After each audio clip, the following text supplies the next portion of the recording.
Online learning media में आप सभी बच्चों का स्वागत है। Welcome to online learning media. कक्षा 5 की हिंदी की पाठ्यपुस्तक रिमझिम में संकलित एक पाठ का शीर्षक है चिट्ठी का सफर।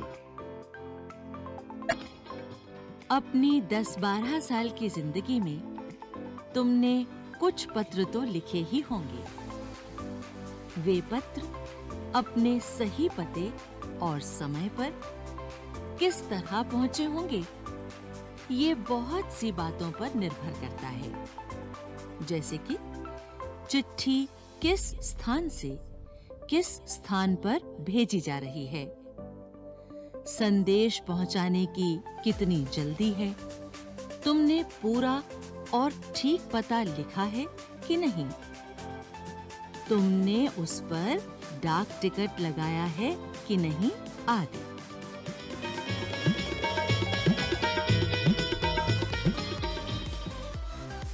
अब प्रश्न ये उठते हैं कि आखिर चिट्ठी पर डाक टिकट लगाया ही क्यों जाए? पूरे और ठीक पते से क्या मतलब है? जरूरत पड़ने पर संदेश को जल्दी कैसे पहुंचाया जाए? स्थान बदलने से चिट्ठी के पहुंचने पर क्या असर पड़ता है?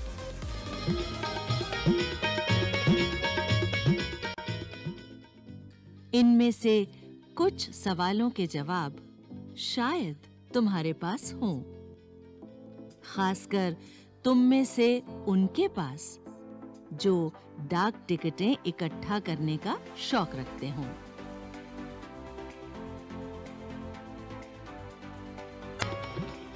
इन सवालों के जवाबों के लिए जरा लिफाफों पर लिखे इन दोनों पतों को तो देखिए।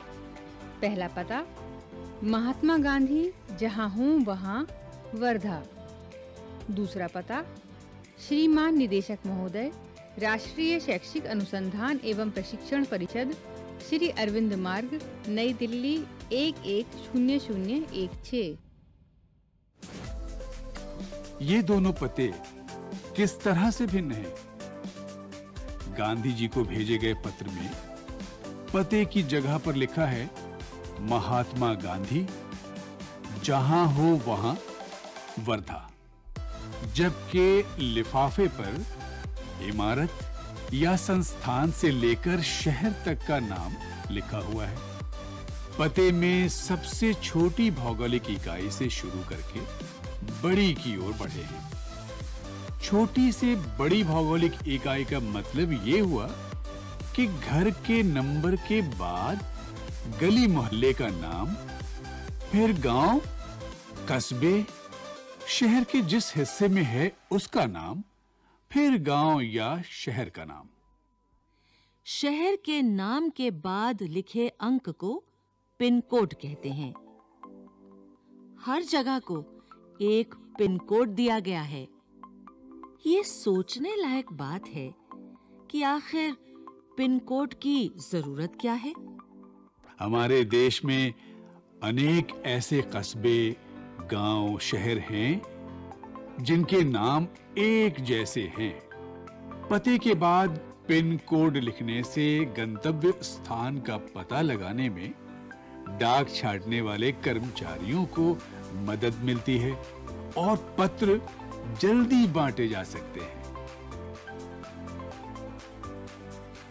पिन कोड की शुरुआत 15 अगस्त 1972 को डाक तार विभाग ने पोस्टल नंबर योजना के नाम से की। जाहिर है कि गांधी जी को मिले इस पत्र पर और उन्हें मिले किसी भी पत्र पर पिन कोड का इस्तेमाल नहीं किया गया था। फर्क सिर्फ पिन कोड का ही नहीं है। समय के साथ डाक सेवाओं में निरंतर बदलाव और विकास होता रहा है।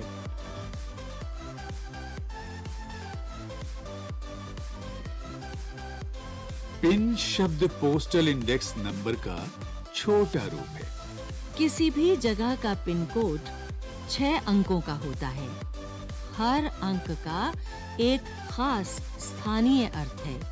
उदाहरण के लिए NCERT को भेजे गए लिफाफे पर लिखा अंक है 110016। इसमें पहले स्थान पर दिया गया अंक ये बताता है कि ये पिन कोड दिल्ली, हरियाणा, हिमाचल प्रदेश, पंजाब या जम्मू कश्मीर का है।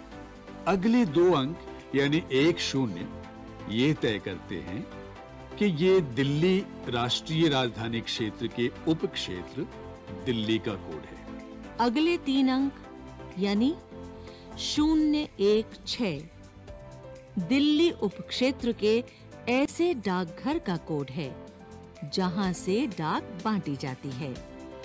अब तुम्हारा स्कूल जहां पर है उस इलाके का पिन कोड पता करो। अपने घर के इलाके का पिन कोड नंबर भी पता करो। पिन कोड की जानकारी डाकघर से प्राप्त की जा सकती है। डाकघरों में टेलीफोन डायरेक्टरी की तरह पिन कोड डायरेक्टरी भी मिलती है। तुम्हारे इलाके का पिन कोड तो तुम्हारे मोहल्ले में लगे लेटर बॉक्स पर ही लिखा होगा। प्रमुख जगहों या शहरों के पिन कोड नंबर तुम्हें कहां-कहां मिल सकते हैं? टिकट संग्रह का शौक काफी लोकप्रिय है।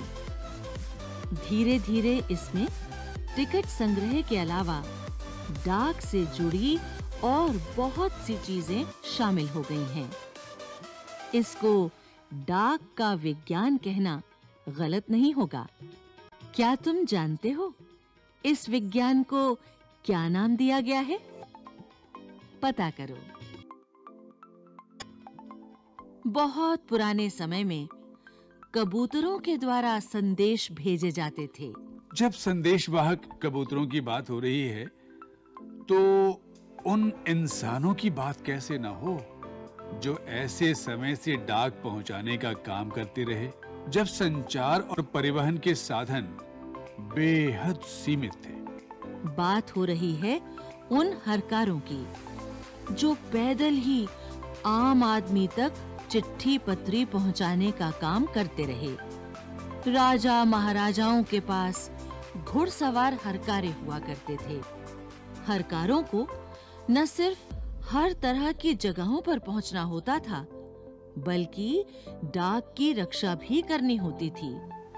डाकू, लुटेरों या जंगली जानवरों की चपेट में आने का डर हमेशा बना रहता था। आज भी भारतीय डाक सेवा दुर्गम व पहाड़ी इलाकों तक डाक पहुंचाने के लिए हरकारों पर निर्भर करती है। जम्मू कश्मीर के लद्दाख खंड में पदम या ज़ंस्कार जैसी कई जगह हैं जहां हरकारे डाक पहुंचाते हैं।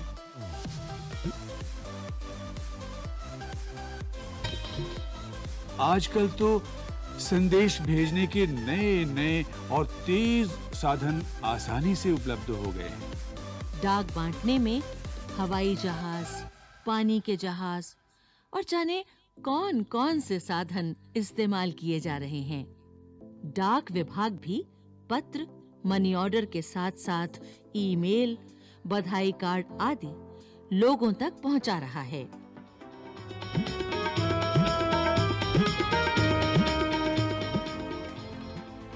कबूतरों की उड़ान से लेकर हवाई डाक सेवाओं तक का सफर दिलचस्प करने वाला है।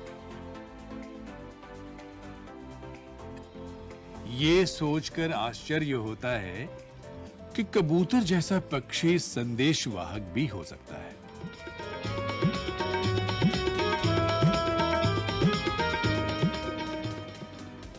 कबूतर की कई प्रजातियां होती हैं और ये सभी संदेश लाने ले जाने का काम नहीं कर सकती।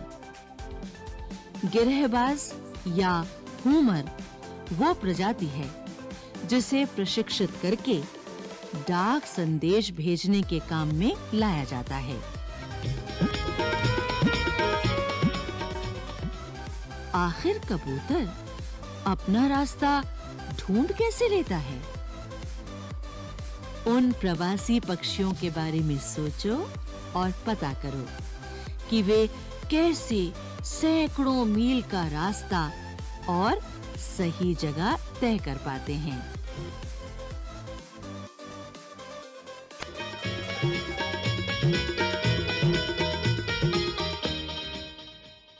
उड़ीसा पुलिस खास तौर पर हूमर कबूतरों का इस्तेमाल राज्य के कई दुर्गम इलाकों में संदेश पहुंचाने के लिए कर रही है।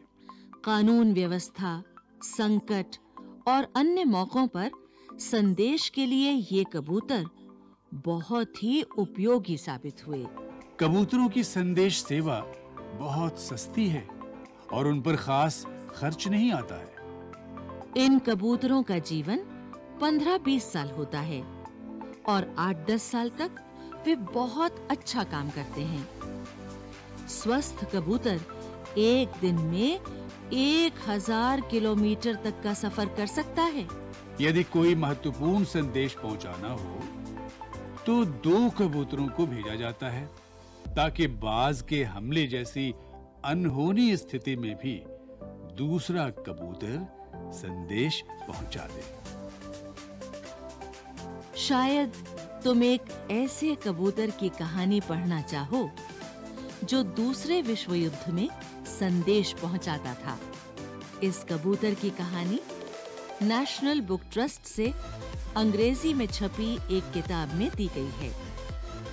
किताब का नाम है ग्रे नेक, जो कि इस किताब के हीरो का भी नाम है। अगर तुम हिंदी में पढ़ना चाहते हो तो क्यों ना नेशनल बुक ट्रस्ट को पत्र लिखो कि वे इस किताब को हिंदी में भी छापें। ये रहा उनका पता। National book trust, India, A5, green park, नई दिल्ली 110016। आओ बच्चों, जानते हैं इस पाठ में आए कुछ कठिन शब्द और उनके अर्थ। पहला कठिन शब्द है चिट्ठी, जिसका अर्थ होता है पत्र। इंग्लिश में इसको हम लेटर भी कहते हैं। दूसरा कठिन शब्द है सफर, इसका अर्थ होता है यात्रा। इंग्लिश में इसको जर्नी भी कहते हैं। तीसरा कठिन शब्द है गौर से, इसका अर्थ होता है ध्यान से। इंग्लिश में केयरफुली। चौथा कठिन शब्द है भौगोलिक, इसका अर्थ होता है भूगोल से संबंधित। इंग्लिश में रिलेटेड टू ज्योग्राफी। अगला कठिन शब्द है गंतव्य, जिसका अर्थ होता है पहुंचने का स्थान। इंग्लिश में डेस्टिनेशन। अगला कठिन शब्द है जाहिर है, इसका अर्थ होता है स्पष्ट। इंग्लिश में कहते हैं क्लैरिटी। अगला कठिन शब्द है निरंतर, इसका अर्थ होता है लगातार। इंग्लिश में इसे कहते हैं कॉन्टिन्यूसली। अगला कठिन शब्द है बेहद, इसका अर्थ होता है अत्यधिक। इंग्लिश में इसका अर्थ होता है एक्सेस। अगला कठिन शब्द है हरकारे, जिसका अर्थ होता है पैदल चलकर संदेश पहुंचाने वाला। इंग्लिश में कहेंगे मैसेंजर। अगला कठिन शब्द है दुर्गम, जिसका अर्थ होता है कठिन। इंग्लिश में डिफ़िकल्ट। अगला कठिन शब्द है दिलचस्प, जिसका अर्थ होता है मज़ेदार। इंग्लिश में एन्जॉयबल। अगला कठिन शब्द है प्रजाति, जिसका अर्थ होता है किस्म। इंग्लिश में कहेंगे रेस। अगला कठिन शब्द है प्रशिक्षित, जिसका अर्थ होता है अच्छी तरह सीखा हुआ। इंग्लिश में कहेंगे ट्रेंड। अगला कठिन शब्द है प्रवासी, जिसका अर्थ होता है अपने देश या शहर से बाहर जाकर रहने वाला। इंग्लिश में माइग्रेंट।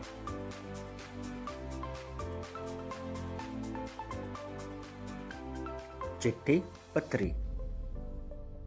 गांधी जी को सिर्फ उनके नाम और देश के नाम के सहारे पत्र कैसे पहुंच गया होगा? इसका उत्तर है गांधी जी बहुत मशहूर व्यक्ति थे, इसलिए उन तक उनके नाम और देश के नाम के सहारे पत्र पहुंच गया होगा। दूसरा प्रश्न, अगर एक पत्र में पते के साथ किसी का नाम हो तो क्या पत्र सही जगह पर पहुंच जाएगा? उत्तर, हाँ, पत्र ठीक जगह पहुंच जाएगा। पता उस व्यक्ति के निवास को दर्शाएगा और नाम से पुष्टि हो जाएगी कि अमुक व्यक्ति इसी स्थान पर रहता है। तीसरा प्रश्न, नाम न होने से क्या समस्याएं आ सकती हैं? उत्तर, नाम न होने से पत्र सही व्यक्ति तक नहीं पहुंच पाएगा। डाकिये को तथा उस पते पर रहने वाले लोगों को पता नहीं चल पाएगा कि पत्र किसका है। चौथा प्रश्न, पैदल हरकारों को किस किस तरह की दिक्कतों का सामना करना पड़ता होगा? उत्तर, पैदल हरकारों को पैदल ही जाना पड़ता होगा। साथ ही सर्दी, गर्मी, बरसात हर मौसम का सामना करना पड़ता होगा। लंबी यात्रा के कारण वह अत्यधिक थक जाता होगा। पथरीले रास्ते पर चलने के कारण उसे मार्ग में कई प्रकार की समस्याएं आती होंगी। जंगली जानवर का सामना भी करना पड़ता होगा। पांचवा प्रश्न, अगर तुम किसी को चिट्ठी लिख रहे हो तो पते में यह जानकारी किस क्रम में लिखोगे? गली मोहल्ले का नाम, घर का नंबर, राज्य का नाम, खंड का नाम, कस्बे, शहर, गांव का नाम, जनपद का नाम नीचे दी गई जगह में लिखो। तुमने इस क्रम में ही क्यों लिखा, इसका भी जवाब दो। उत्तर, सबसे पहले हम लिखेंगे घर का नंबर, फिर गली मोहल्ले का नाम, फिर खंड का नाम, उसके बाद कस्बे, शहर, गांव का नाम, उसके बाद जनपद का नाम और अंत में आता है राज्य का नाम।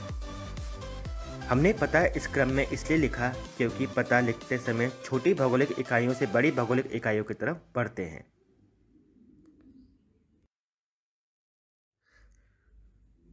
प्रश्न 6, अपने घर पर कोई पुराना पत्र ढूंढो, उसे देखकर नीचे दिए गए प्रश्नों का जवाब लिखो। क, पत्र किसने लिखा? उत्तर, पत्र दादाजी ने लिखा था। ख, किसे लिखा? उत्तर, यह पत्र दादाजी ने पापा को लिखा था। ग, किस तारीख को लिखा होगा? उत्तर, यह पत्र 16 फरवरी 2014 को लिखा था। घ, यह पत्र किस डाकखाने में तथा किस तारीख को पहुंचा? उत्तर, यह पत्र रोहिणी डाकखाने में 17 फरवरी 2014 को पहुंचा। अड़, यह उत्तर तुम्हें कैसे पता चला? उत्तर, डाकखाने की मोहर पत्र के ऊपर लगी थी जिस पर तारीख लिखी गई थी। पिताजी ने देखकर बताया।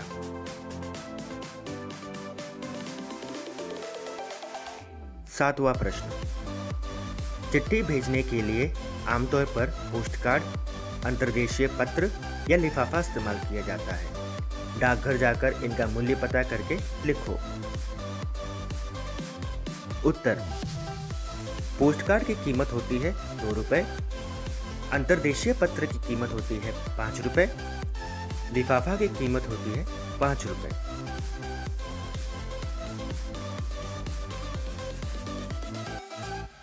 शब्दकोश, नीचे शब्दकोश का एक अंश दिया है जिसमें संचार शब्द का भी अर्थ दिया गया है। आओ बच्चों जानते हैं। संगीतज्ञ, संगीत जानने वाला, संगीत की कला में निपुण। संग्रह, जमा करना, इकट्ठा करना, एकत्र करना, इकट्ठी की हुई चीजों का समूह या ढेर। संचार, किसी संदेश को दूर तक या बहुत से लोगों तक पहुंचाने की क्रिया का प्रणाली, कम्युनिकेशन। इसके उदाहरण हैं टेलीफोन, टेलीविजन, सैटेलाइट आदि। संचार के माध्यमों से दुनिया आज छोटी हो गई है। किसी चीज का प्रवाह, चलना, फैलना, जैसे शरीर में रक्त का संचार, विद्युत का संचार। प्रश्न, बताओ कि कौन सा अर्थ पाठ के संदर्भ में ठीक है। उत्तर, संचार का अर्थ किसी संदेश को दूर तक या बहुत से लोगों तक पहुंचाने की क्रिया पाठ के संदर्भ में ठीक है। अगला प्रश्न, इस पन्ने को ध्यान से देखो और बताओ कि शब्दकोश में दिए गए शब्दों के साथ क्या क्या जानकारी दी गई होती है। उत्तर, शब्दकोश में दिए गए शब्दों के साथ अर्थ, वाक्य प्रयोग, लिंग, वचन आदि की जानकारी दी गई जाती है। आओ बच्चों, अब जानते हैं संचार के माध्यम। राजा महाराजा के समय चिट्ठी का आदान प्रदान कबूतरों के द्वारा किया जाता था। हमारे दादाजी जब छोटे थे तब एक संदेश को एक जगह से दूसरे जगह पहुंचाने के लिए चिट्ठी का इस्तेमाल किया जाता था। इसे लाने ले जाने का काम डाकिये का होता था।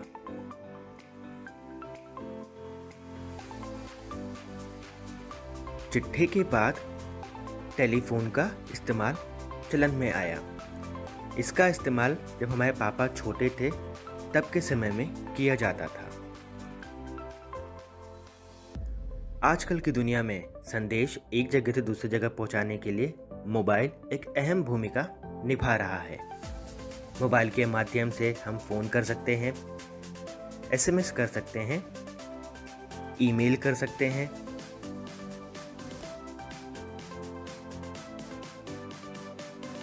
बच्चों, अगर आपको एक संदेश एक साथ बहुत सारे लोगों को पहुंचाना है तो इसके लिए सोशल मीडिया एक बहुत ही सरल और आसान सा साधन है।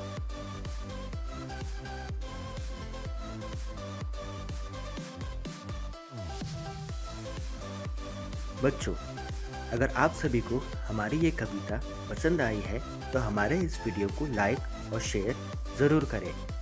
साथ ही साथ हमारे और वीडियोस देखने के लिए हमारे चैनल को सब्सक्राइब करें। नए वीडियोस की नोटिफिकेशन के लिए घंटी वाला बटन ज़रूर दबाएं।